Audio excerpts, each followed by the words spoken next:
அதாவது 6ஆம் வகுப்பிலிருந்து 12ஆம் வகுப்பு வரையும் கவர்மெண்ட் ஸ்கூலில் படித்த ஸ்டூடெண்ட்ஸுடைய கனவுகள் எத்தனை சங்கடங்களை தாண்டி இன்றைக்கி வந்து கிராமப்புறங்கிற மாணவர்கள் வந்து எத்தனையோ பஸ்ஸில் வந்து ஃப்ரீ பாஸ் எடுத்து போய் அவங்க மிகப்பெரிய கனவை சுமந்துக்கிட்டு ஏழை கூலி தொழிலாளர் மகன்களாக இருக்கிறாங்க, நிறைய பேர் மகள்களாக இருக்கிறாங்க. கஷ்டப்பட்டு போய் நீங்கள் ஒரு காலேஜில் சேர்றீங்க. எல்லா மனசுலையும் இருக்கக்கூடிய ஆசை நானும் ஒரு நல்ல காலேஜுக்கு போகணும் அப்படின்னு நினச்சி போட்டாச்சு. இங்கே வந்து பார்த்தீங்கன்னா நிறைய கல்லூரிகள், சில கல்லூரிகள், பல கல்லூரிகள் ஸ்காலர்ஷிப்பில் வாங்க, நாங்கள் ஸ்காலர்ஷிப் தர்றோம்னு சொல்லி எத்தனை பேர் அட்ராக்ட் பண்ணுறாங்க. கல்லூரி நிர்வாகத்துக்குள்ளே வந்ததுக்கப்புறம் அவங்க 2 பேர்கிட்ட மட்டும் பணம் வாங்கி ஒரு கல்லூரியை மிகப்பெரிய லெவலுக்கு கொண்டு போயிட முடியுமானா அப்படி வாய்ப்பே இல்லை.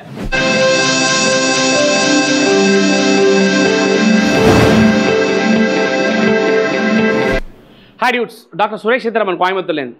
இந்த வீடியோவில் என்ன பண்ண போகிறோம் அப்படின்னா 7.5 ரிசர்வேஷன் கேட்டகரி, அதாவது 6ஆம் வகுப்பிலிருந்து 12ஆம் வகுப்பு வரையும் கவர்மெண்ட் ஸ்கூலில் படித்த ஸ்டூடெண்ட்ஸுடைய கனவுகள்.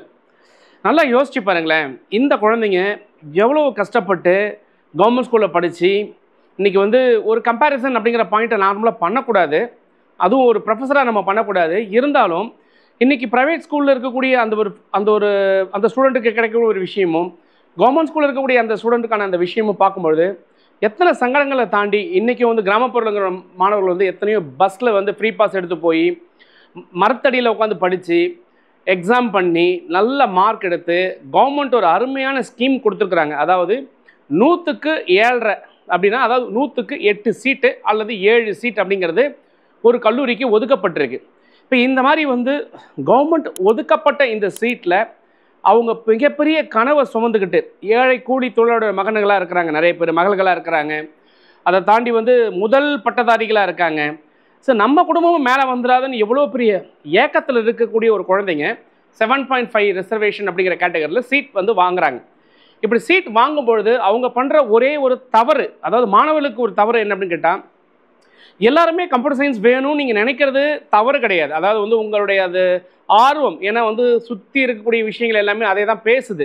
நானும் ஒரு கம்ப்யூட்டர் இன்ஜினியர் ஆயிடணும், நானும் வந்து ஃப்ளைட் ஏறி யூஎஸ் போயிடணும், மிகப்பெரிய ஒரு சம்பார்த்தனை இருக்கணும், என் வீட்டை வந்து வேறு வீடாக மாற்றி கட்டணும், காரில் போகணுன்ற ஆசை வந்து இருக்கும். ஏன்னா யாரையா பற்றி இன்ஸ்பயர் ஆகிருப்பாங்க. ஆனால் அது வந்து எல்லாத்துக்குமே அது ஒத்து போகுமா அப்படிங்கிற விஷயத்த குழந்தைகள் பார்க்கணும். வெறும் கம்ப்யூட்டர் படித்தா மட்டும்தான் உலகம் அப்படிங்கக்கூடிய அந்த விஷயத்தை எப்படி நீங்கள் நம்புறீங்க அப்படிங்கிறது 2வது பிரச்சனை.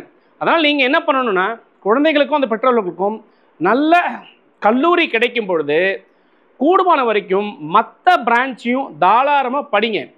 நீங்கள் நல்லா பாருங்களேன், ஒரு சிபிஎஸ்சி ஸ்கூலில் படித்தவங்க, இல்லை வந்து ஒரு ஸ்டேட் போர்டில் ஒரு கான்வென்ட்டில் படித்தவங்க, இல்லை ஒரு ப்ரைவேட் ஸ்கூலில் படித்தவங்க, அவங்க கூட மோதி நீங்கள் மேலே வந்திருக்கீங்க அப்படின்னாலே ஏற்கனவே நீங்கள் வந்து எவ்வளோ பெரிய ஒரு உந்துதலுக்குரியவங்களாக இருப்பீங்கிறத நீங்கள் பார்க்கணும். அதே பவரோட இன்னும் ஒரு 4 வருஷம் நீங்கள் ட்ராவல் பண்ணிங்கன்னா நீங்கள் எந்த பிரான்ச் எடுத்தாலும் நீங்கள் நினைக்கக்கூடிய அந்த கம்ப்யூட்டர் அப்படிங்கிற பாயிண்டில், ஐடி அப்படிங்கிற பாயிண்டில் நான் போய் வேலை செய்யணும் அப்படிங்கிற ஒரு ஆசை கன்ஃபார்மாக நிறைவேறதுக்கு வாய்ப்பு இருக்குது. கம்ப்யூட்டரை கற்றுக்கொள்வதற்கு ஒரு 6 மாதத்துலேருந்து 1 வருஷம் கடினமாக நீங்கள் உழைத்தால் போதும். இந்த 12 வருஷம் நீங்கள் பார்த்துட்டீங்க, +2ல் எவ்வளோ விஷயங்களை நீங்கள் பார்த்துருப்பீங்க. உங்களால் முடியாதா? விஜய் படத்தில் சொல்கிற மாதிரி தான், எவ்வளவோ பார்த்துட்டோமாச்சு, இதை பார்க்க மாட்டோமா அப்படிங்கிற ஒரு சின்ன திங்கிங் மட்டும் ஸ்டூடெண்ட்ஸ்கிட்ட இருந்ததுன்னா நீங்கள் சக்ஸஸ் ஆயிடுவீங்க.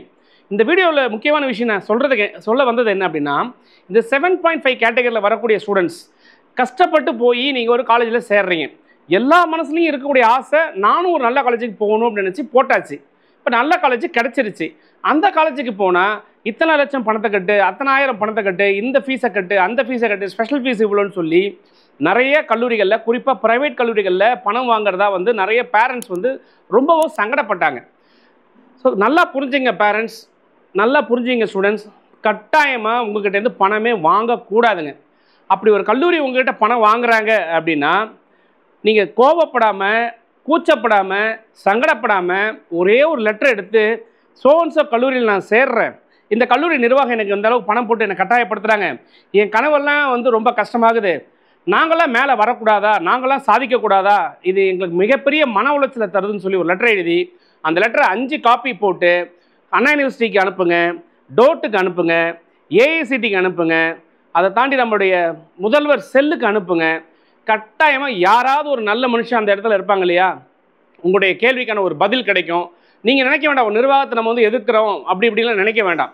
ஏன்னா கவர்மெண்ட்டு கொடுத்துருக்குறான், இவ்வளோ பெரிய காலேஜ் நடத்தி இத்தனை கோடி ரூபாய் செலவு பண்ணி ஒரு கல்லூரியை நீங்கள் நிறுவிச்சு அதில் இத்தனை டிபார்ட்மெண்ட் நடத்தி அதில் வரக்கூடிய குழந்தைங்க 60 பேர் படிக்கிற ஒரு ஸ்கூல் ஒரு கேம்பஸில் 3 பேருக்கு 2 பேருக்கு வாய்ப்பு கொடுக்க முடியல.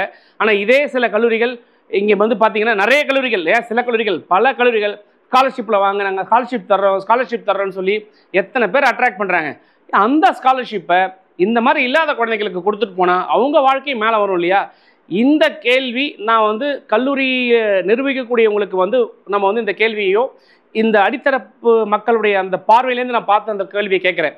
கட்டாயமாக மக்களே தயவுசெய்து யோசிங்க. கல்லூரி முதல்வர்களுக்கு என்னுடைய பணிவான வேண்டுதல் என்ன அப்படின்னு கேட்டால், நல்ல குழந்தைங்க உங்கள் கல்லூரிக்கு வந்தாங்கன்னா, கஷ்டப்பட்டு வர குழந்தைங்க இவ்வளவோ பண்ணுறீங்க, 60 பேர் உட்காந்து படிக்கக்கூடிய ஒரு கிளாஸில் 2 பேர் இந்த மாதிரி உட்காந்து படிச்சுட்டு போய் ஒரு கம்மியான ஃபீஸ், அதுவும் கவர்மெண்ட் உங்களுக்கு சப்போர்ட் பண்ணுறாங்க, அதில் உட்கார வச்சு தயவுசெய்து படிக்க வைங்க. கல்லூரி நிர்வாகத்துக்குள்ளே வந்ததுக்கப்புறம் அவங்க 2 பேர்கிட்ட மட்டும் பணம் வாங்கி ஒரு கல்லூரியை மிகப்பெரிய லெவலுக்கு கொண்டு போயிட முடியுமானா அப்படி வாய்ப்பே இல்லை. இருக்கிறவங்கள்ட்ட வாங்கிக்கிங்க, இல்லாதவங்கள்ட்ட தயவுசெய்து படிக்க வைக்கிறதுக்கு ஒரு சின்ன ஒரு விஷயத்தை நீங்கள் ஏற்படுத்துங்க. மாணவர்களே, பெற்றோர்களே, நீங்களும் வந்து தயங்க வேண்டாம். ஒரு கல்லூரி உங்கள்கிட்ட பணம் கேட்டு ஃபோர்ஸ் பண்ணுறாங்க அப்படின்னா 100% நீங்கள் கம்ப்ளைண்ட் பண்ணுங்கள். அப்படி கம்ப்ளைண்ட் பண்ணும்போது தைரியம் தான் வேணுங்க. அப்படி கம்ப்ளைண்ட் பண்ணி நீங்கள் நின்னீங்க அப்படின்னா கட்டாயமாக அந்த கல்லூரி மேலே ஆக்ஷன் எடுத்தே ஆகணுங்க. ஆக்ஷன் எடுக்கிறதுக்கான வாய்ப்புகள் இருக்குது. கொஞ்சம் முன்னாடி வாங்கலேன், நீங்களும் முன்னேறுங்களேன். பயந்து போனால் நசுக்கிக்கிட்டு தான் இருப்பாங்க. ஸோ ஜெயிக்கலாம். கஷ்டப்பட்டு படிச்சிருக்கீங்க, கஷ்டப்பட்டு படிக்கணும். இன்னமும் உங்கள் ஃபேமிலி சாதாரண லெவல்லேருந்து இன்னொரு லெவலுக்கு வரணுங்கிற ஒரு பேராசிரியோடையும் ஆசீர்வாதத்தோடையும் இந்த வீடியோவை நான் நிறைவு செய்கிறேன். இன்னும் நிறைய விஷயங்கள் இந்த வீடியோவில் நம்ம பேசுவோம். நம்ம சேனலை முதல்ல பார்க்குறவங்களா இருந்தால் சேனல் பிடிச்சிருந்தா சப்ஸ்கிரைப் பண்ணி ஷேர் பண்ணி வச்சுக்கோங்க.